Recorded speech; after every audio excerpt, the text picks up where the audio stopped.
ይህ የቀልብ ዶክተር ድምጽ ነው። አልሐምዱሊላህ።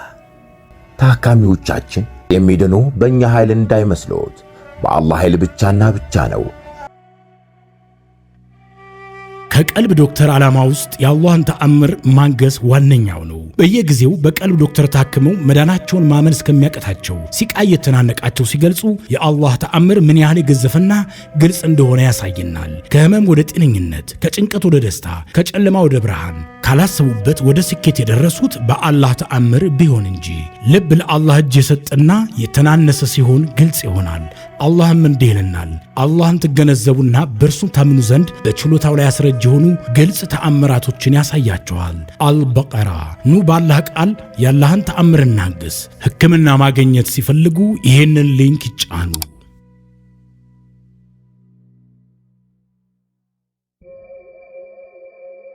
የራስ ምታትና የሲህር ልዩ ጥናታዊ ጽሑፍ። አሰላሙ አለይኩም ወራህመቱላሂ ወበረካቱሁ። ውድና የተከበራችሁ የቀልብ ዶክተር ቤተሰቦቻችን እንደምን ከረማችሁልን?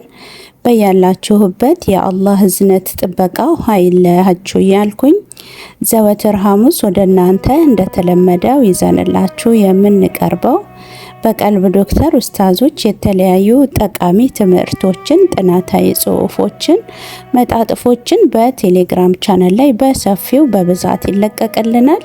ከዛ መካከል እንግዲህ ወደ እናንተ በድምጽ ይዘንላችሁ እየቀረብን ያለነው ተከታታይ ክፍል አለ ትምህርት። ዛሬ የመጨረሻውን ሲህርን፣ መተትን እንዲሁም ደግሞ የራስ ምታትና ሲህር ልዩ ጥናታዊ ጽሑፍ በሚል ርዕስ እንግዲህ ክፍል 4 ድረስ ማቅረባችን ይታወቃል። ዛሬ ደግሞ ክፍል 5ን ወደ እናንተ ይዤላችሁ ቀርብ ያለሁኝ። ይሄ ትምህርት እጅግ በጣም ጠቃሚ ነው። ሁሉም ኡማ ሊያውቀው የሚገባው ትምህርት ስለሆነ ሼር አድርጉ። እንዲሁም ደግሞ ላይክ በማድረግም ሰብስክራይብ በማድረግም ቤተሰባችን እንድትሆኑ በትህትና በአክብሮት እንጋብዛችኋለን። ኢንሻአላህ እኛ ጋር እንዲቀር ብቻ አትፍቀዱ። ሁሉም ኡማ ሊያውቀው ይገባል። በዚህ ስቃይ ውስጥ የሚኖሩ በጣም እጅግ በጣም ብዙ በየአካባቢያችን ይኖራሉና ለነሱ እንዲዳረስ አድርጉ። ወደ ዛሬ ጠቃሚ ትምህርት እናመራለን። እስከ ፍጻሜው አብራችሁን ቆዩ። እወቁ፣ ሲህርን፣ መተትን፣ ጥንቆላን አላህ ጠልቷል። የራስ ምታትና ሲህር ልዩ ጥናታዊ ጽሑፍ ላይ የተመሰረተ አስተምህሮት።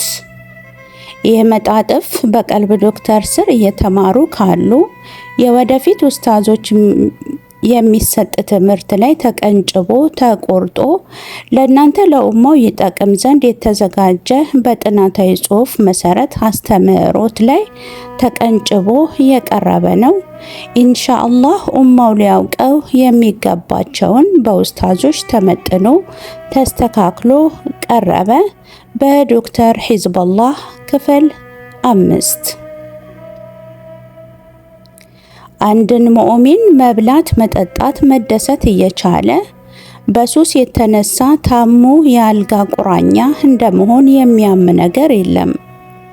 እኛ ይህንን የምንለው በአንተ ላይ ጠላትነት ተሰምቶን በአንቺ ጊዜ ላይ ፈራጅ ሆነን ሳይሆን ታመህ ወይም ታመሽ ሌላን ማድረግ የሚችለውን ማድረግ ሳትችሉ ስትቀሩ ማየት ስለማንሻ ብቻ ነው።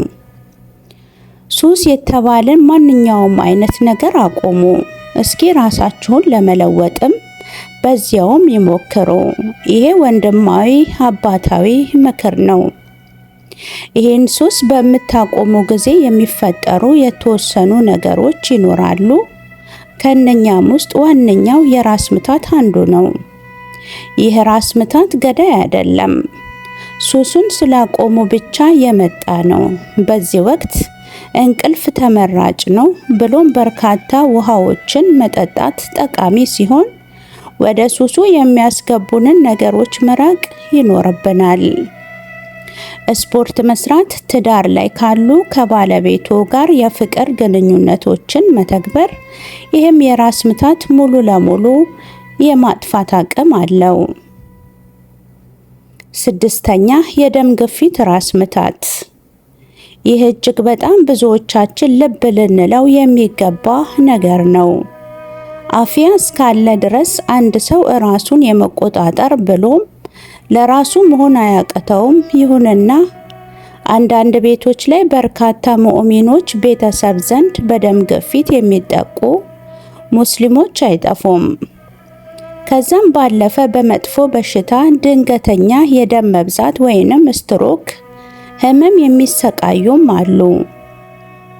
እነኚህ ሰዎች ራሳቸውን መንከባከብ የሚገባቸው ሲሆን በደም ግፊት ብቻ ራስ ህመም ሲጀምር ማጅራት ጭምድድ አድርጎ ማመም፣ እይታ ላይ የተለያዩ ነገሮችን መጨመር ሊኖር ስለሚችል በፍጥነት ደማቸውን ተለክተው ወዲያውኑ የራስ ምታት ማስታገሻ መድኃኒቶችን ቢወስዱ እንመክራለን። ይሁንና አንድ ሰው ስትሮክ ላይ ያለ ከሆነ አስታማሚ በቀን 2 ያ ሰው ከስትሮኩ እስኪያገግም ድረስ የራስ ምታት መድኃኒት ቢሰጥ ይመከራል። እነኚህ ሰዎች እጅግ በጣም ከፍተኛ በሆነ የራስ ምታት ውስጥ ይሆናሉና ከዚህ ጋር በተያያዘ አንድ ሰው በሲህር የተነሳ የደም ግፊት አሊያም የስኳር ተጠቂ ሊሆን ይችላል። ግና ያም መለኪያ ሚዛኖች አሉት። በሽታው የመጣበት መንገድ መታወቅ፣ መጣራት ይኖርበታል። በደም ግፊት አማካኝነት የሚመጡ ህመሞችን ለማጥፋት ስፖርታዊ እንቅስቃሴ ብሎም ሱሶችን ማቆም ተገቢ ሲሆን ሱጁድ ላይ ለረጅም ጊዜ እንዲቆዩ የሚመከሩ እንዳሉ ሁሉ የአይን ደም ግፊት ያላቸው ሰዎችና የተወሰኑ ዶክተሮች እንዳያጎነብሱ የታዘዙ ሰዎች ግን ይህንን እንዲያደርጉ አይመከሩም።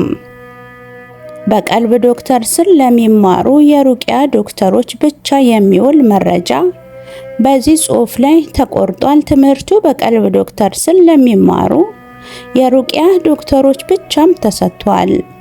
7ኛ በሲህር የሚመጣ ራስ ምታት ወይም ክለስተር፣ ማይግሬን፣ ቴንሽን፣ የሱስ ራስ ምታት ወደ ዋናው ነጥብ አምርተናል።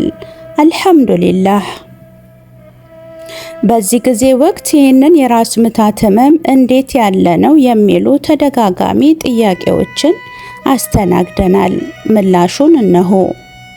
አንድ ሰው በሲህር በሚጠቃበት ወቅት የሚያሳያቸው የራስ ምታት አይነት ምልክቶች ከሁለት የራስ ምታት አይነቶች ምልክቶች የቀላቀሉ ናቸው። እንዴት ብለን ልንጠይቅ ይገባል። ይህ ትምህርት በዚህ ይጠናቀቃል።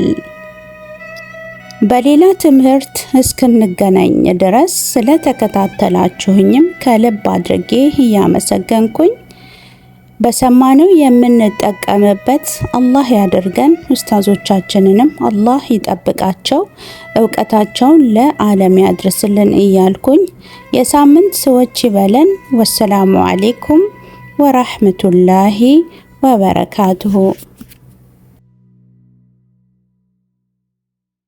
እንኳን ወደ ትክክለኛው የአፍያ መንደር በሰላም መጡ። የቀልብ ዶክተር በሲህር፣ በጅን፣ በአይንናስ እንዲሁም የስነ ልቦና ጫና የደረሰባቸው የሰው ዘር ፍጥረታት በሙሉ ታክሙ የሚድኑበት ነው። ሕክምናው በቁርአን፣ ሕክምናው በአስካሮች፣ ሕክምናው በዱዓዎች፣ በሰደቃ የሚካሄድ ሲሆን ነቢያዊ ሱናን በተመረኮዙ እጅግ ጥበብና እውቀትን ባካበቱ የሩቃ ዶክተሮች ይታከማሉ። እወቁ፣ ሕክምናው ሸሪዓዊ ብቻ ነው። አያምልጦት፣ እድሉን ይጠቀሙ። ባሉበት ሆነው ራስዎን ያክሙ። ሕክምና ማግኘት ሲፈልጉ ተከታዩን ሊንክ ይጫኑ።